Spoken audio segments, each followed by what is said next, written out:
Pak. Antri yo. Oke, assalamualaikum warahmatullahi wabarakatuh. Allahumma shalli ala sayyidina Muhammad wa ala ali sayyidina Muhammad. Yang terhormat Dr. Kabi Hanif dan Juku Mida selaku dari Direktur Utama Istana Pesantren Superkam Al-Quran Laribah Hanifida, dan talaba juga dengan Nurzatul Hasanah atau Musyun selaku dari Kepala Madrasah Sanawiyah Al-Quran Laribah Hanifida, dan talaba juga dengan Mus Alfilaili Jawharo selaku dari Kepala Madrasah Aliyah Al-Quran Laribah Hanifida. Alhamdulillahirabbil alamin. Wassalatu wassalamu ala asyrafil anbiya'i wal mursalin wa ala alihi washabihi wa barik wasallim ajmain, amma ba'du. Alhamdulillahirabbil alamin. Kali ini saya Hanza Qurratini Azara dari kelas 8 MTS Al-Quran Laribah Hanifida akan mempresentasikan tentang pelajaran IPS atau ilmu pengetahuan LGBT atau ilmu pengetahuan sosial bermateri tentang nasionalisme dan juga jati diri bangsa. Nah, yang pertama ini terdapat penjelajahan samudra, kolonialisme dan juga imperialisme. Yang pertama itu terdapat pengaruh kondisi geografis dari Indonesia. Nah, Indonesia itu terletak di tempat strategis yang diapit oleh dua benua dan juga dua samudra, yaitu benua Australia dan juga benua Asia, yaitu Samudra Hindia dan juga Samudra Pasifik. Nah, mereka itu juga berada di jalur perdagangan internasional. Kali itu mereka itu berada di jalan yang ramai. Kehidupan masyarakat era kolonialisme.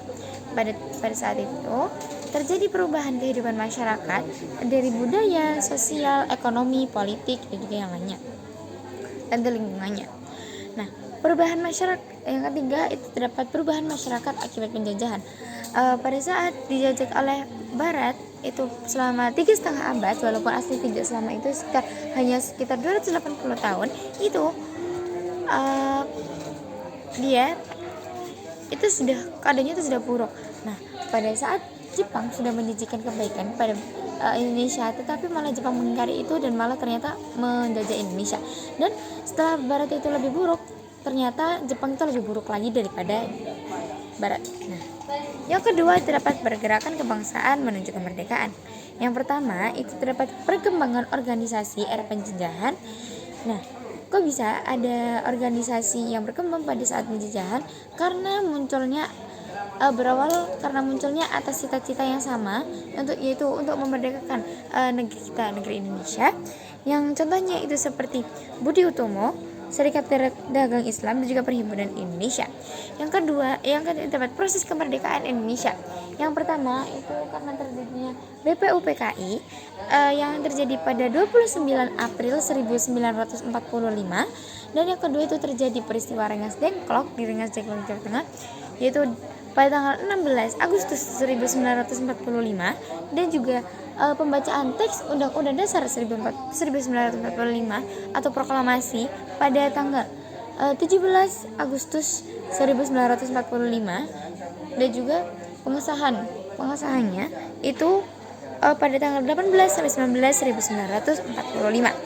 Itu adalah pemerataan pembangunan.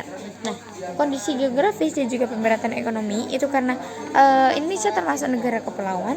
Nah itu tapi pemerintah lebih berfokus pada pulau yang penduduknya itu lebih banyak. Nah, dalam pembangunan untuk kesejahteraan.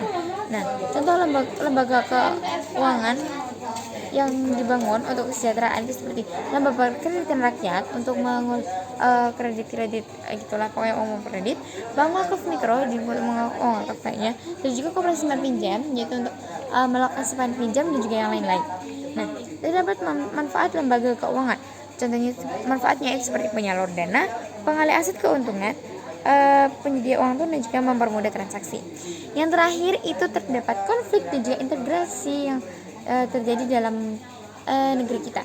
Nah, alasannya yang pertama itu karena bisa perbedaan ras, perbedaan agama, perbedaan politik dan juga pandangan sosial, dan karena dan juga perbedaan perasaan. Dampaknya itu bisa perpecahan yang terjadi, kehilangan nyawa bisa terjadi, kerusakan harta benda dan juga rusaknya struktur sosial. Yang terakhir metodenya itu bisa perjalanan kerjasama, gotong royong, saling menghargai, hubungan baik antara keluarga dan juga teman dan juga sosial yang lainnya. Saya kira segitu presentasi saya kali ini. Terima kasih atas perhatiannya. Wassalamualaikum warahmatullahi wabarakatuh.